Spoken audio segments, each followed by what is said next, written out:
Hoje no programa Assunto do Dia estaremos falando sobre o Dia Internacional da Luta contra o Câncer. Isso mesmo, é hoje, dia 8 de abril. Você sabia que o câncer é uma das principais causas de morte da população brasileira? Isso mesmo. Essa estimativa é do Instituto Nacional do Câncer, o INCA, que projeta para até este ano o surgimento de 520 mil novos casos de câncer.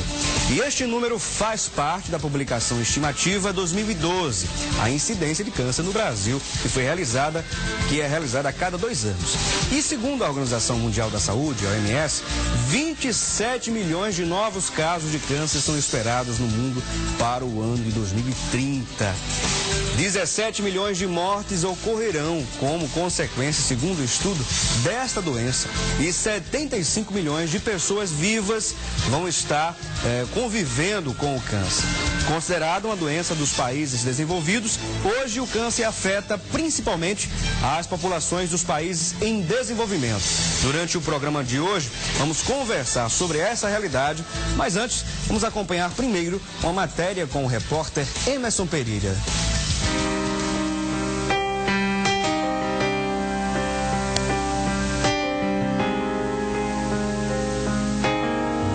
Maria Eugênia, Mário Antônio, a esposa dele, Maria Betânia, e José Barbosa. 4 pessoas que encontraram semelhanças entre si.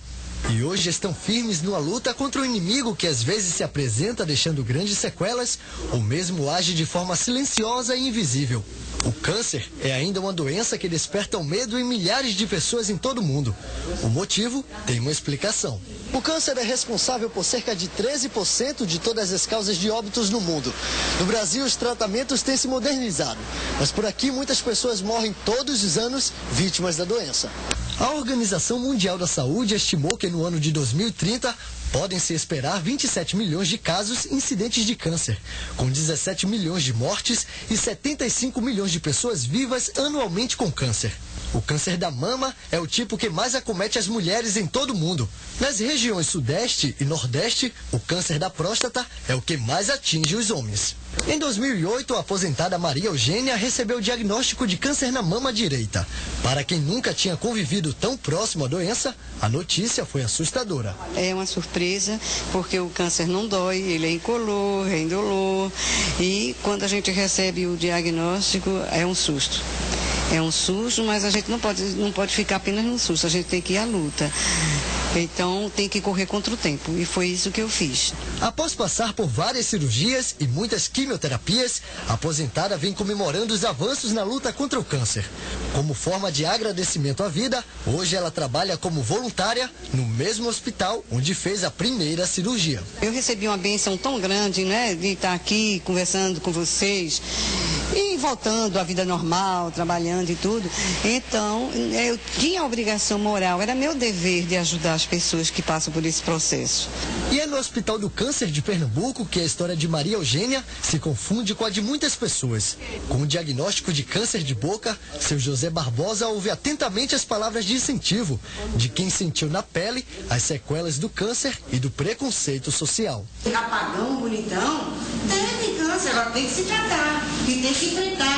No outro canto do quarto, um casal, junto há 11 anos. Ele sentindo os sintomas na virilha. Ela, ao lado, dando exemplo de companheirismo. Prova de que o câncer não foi capaz de afastar nem o amor da esposa, nem a fé do servente, que precisou viajar 130 quilômetros em busca do tratamento. Dá muita força a ele, né? Que se alegre, né? Que a gente não pode ficar triste, tem que levantar a cabeça. E aí, nessas horas, a família, os amigos, não podem ter preconceito, né? Tem que ajudar mesmo. Tem que ajudar, tudo. Não tem preconceito de jeito nenhum. Que eu mesmo não tenho, de onde ele estiver, eu estou junto com ele. Primeiramente, confiar em Deus, segundo o médico, no medicamento, com certeza, Deus vai me dar a minha saúde, eu vou para cá cuidar da minha família, que é o mais importante, é cuidar da nossa família.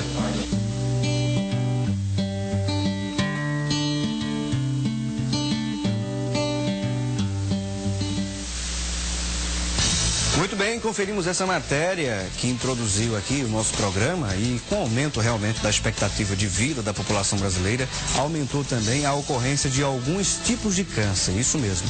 A previsão é que entre os homens o câncer de próstata continue sendo o mais comum, seguido pelo câncer de pulmão, do colo e reto, além de estômago, cavidade oral, laringe e bexiga. Entre as mulheres, o de tireoide aparece pela primeira vez em 5º lugar, antes do câncer de pele, também da mama, colo do útero, colo e reto. Em seguida vem os tumores de pulmão, estômago e ovário. E para falar a respeito desse assunto, né, hoje contamos com a presença em nossos estúdios da doutora Cristiana Tavares, ela que é oncologista, está aqui conosco. Além dela, também contamos com a presença do doutor Frederico Tavares, ele que é diretor técnico do Hospital de Câncer de Pernambuco. Queríamos agradecer primeiramente aos nossos convidados, é um prazer realmente tê-los aqui e falar um assunto muito importante como esse, um assunto que a gente trouxe inclusive alguns dados, algumas informações preocupantes com relação à saúde, com relação ao câncer, pelo menos aqui no Brasil, é que a gente vai poder falar mais.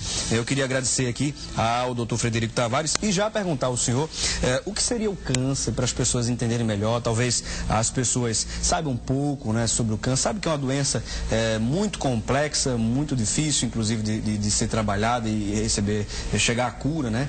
Mas eu queria que o senhor pudesse explicar melhor para as pessoas.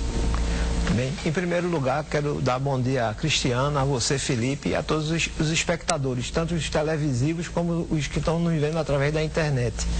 Bem, o câncer nada mais é do que uma célula do próprio organismo do ser humano que ao longo da vida, seja através de interações com o meio ambiente ou de agressões que o organismo sofra por diversas naturezas, assim, o mais difundido é o tabagismo, né?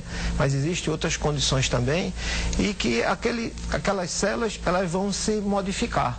Elas vão se transformar, vão deixar de ser as células que eram originais daquele ser humano, para se tornar num grupo que vai ter como se fosse um crescimento autônomo e que vai colocar a vida daquela pessoa, daquele ser humano, em risco. O câncer, ele tem vários estágios, como todas as enfermidades crônicas.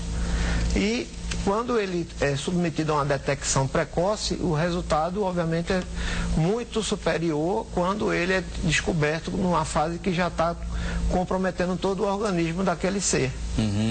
Agora, eu queria também saber da doutora Cristiana, justamente sobre se existe a hereditariedade do câncer, de alguns tipos de câncer ou não. Bom dia a todas, a Frederico, Felipe e a todos que assistem à Rede Brasil. Olha, existe sim um componente hereditário.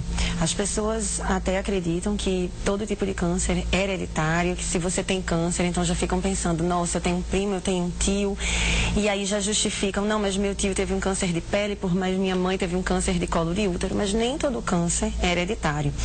E quando a gente fala em hereditariedade, a gente fala num percentual de 10 a 15%. Então, basicamente, 85% dos tumores, eles não são hereditários. E há tumores, como, por exemplo, o tumor de pele, que está diretamente relacionado ao sol. O tumor de colo de útero está diretamente relacionado ao HPV, que é uma doença sexualmente transmissível. E aí, por isso que alguns tipos de câncer não são hereditários. E, de uma forma geral, 85% dos tumores não são hereditários. Tá aí a resposta da doutora Cristiana Tavares.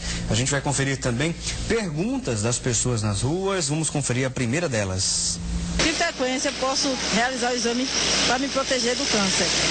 É importante essa pergunta, tanto o que a gente falou agora, o câncer de útero, não é?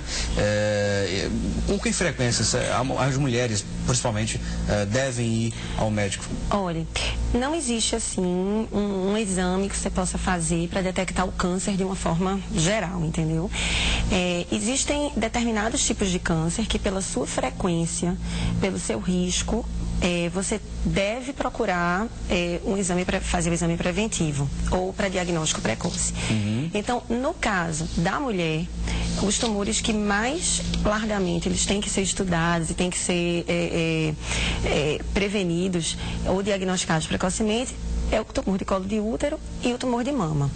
Então, o tumor de mama, a mulher precisa fazer a mamografia, dependendo da idade que ela tem, ela pode fazer a mamografia juntamente com a ultrassonografia. Essa é uma dúvida muito comum. As mulheres ficam, mas se eu devo fazer mamografia, eu devo fazer ultrassom, se eu fizer mamografia eu não faço ultrassom. Isso uma mulher mais jovem, ela precisa fazer os 2 exames, porque o parênquima mamário, você não